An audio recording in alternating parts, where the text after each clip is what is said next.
Есть странное ощущение, что старшее поколение искренне считает, мы хуже социализируемся, хуже общаемся, хуже понимаем людей. Это просто конфликт поколений или здесь есть что-то глубже? Я понял то, что дело не в возрасте и даже не в консерватизме. Дело в том, что они не представляют, что можно жить иначе.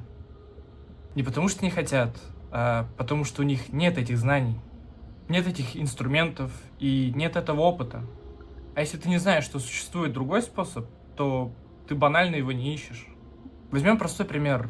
Вуз. Для старшего поколения социализация выглядела таким образом. Ты поступил, пришел в аудиторию, увидел людей, начал социализироваться. Физическое присутствие было точкой входа.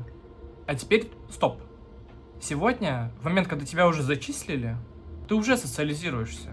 Ты еще не видел этих людей, ты еще не был в этом здании, но ты уже в беседе вуза, в чате группы, в телеграм-каналах, в канале по факультету, в дискорд-канале по темам. Ты уже заранее знаешь, кто чем живет, кто задает вопросы, кто молчит, кто шутит, а кто будет лидером. Когда вы встречаетесь физически, вы уже знакомы.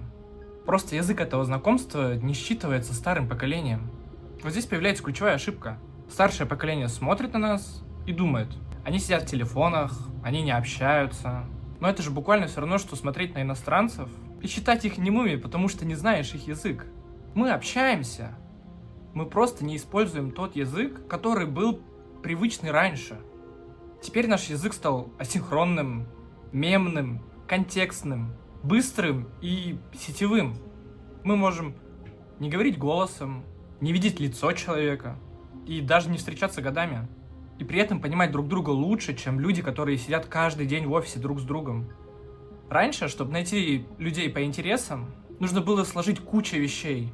Физическое место, время, удачу, секция, клуб, бар, кружок, знакомые знакомых. Сейчас это становится моментальным. У тебя какое-то хобби, интерес или какая-то супер нишевая тема, ты просто находишь в сети это комьюнити, читаешь их язык, понимаешь их правила, входишь, и ты уже внутри. Без разрешения системы, без институции, без посредника. Старшее поколение всегда искало вход. Мы же ищем сигналы. И это абсолютно не их вина. Потому что, ты не сможешь понять реальность, которую не проживал.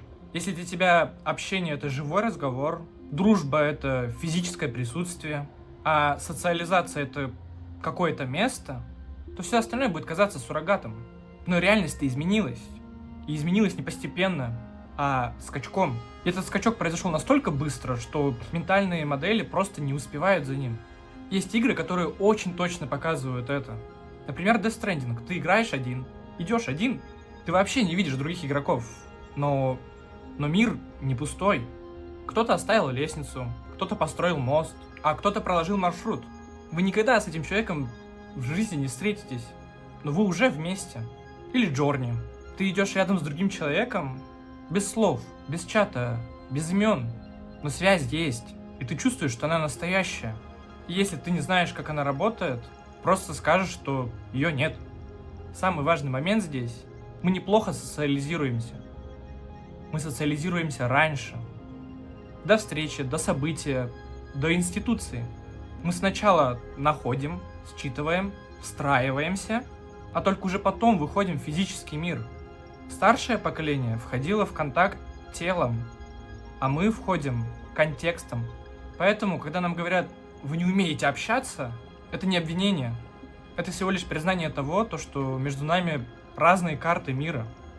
Если ты смотришь старой картой, новые дороги просто не видны. Когда вы думаете, что мы потеряли социализацию, мы просто ушли туда, куда вы не смотрите.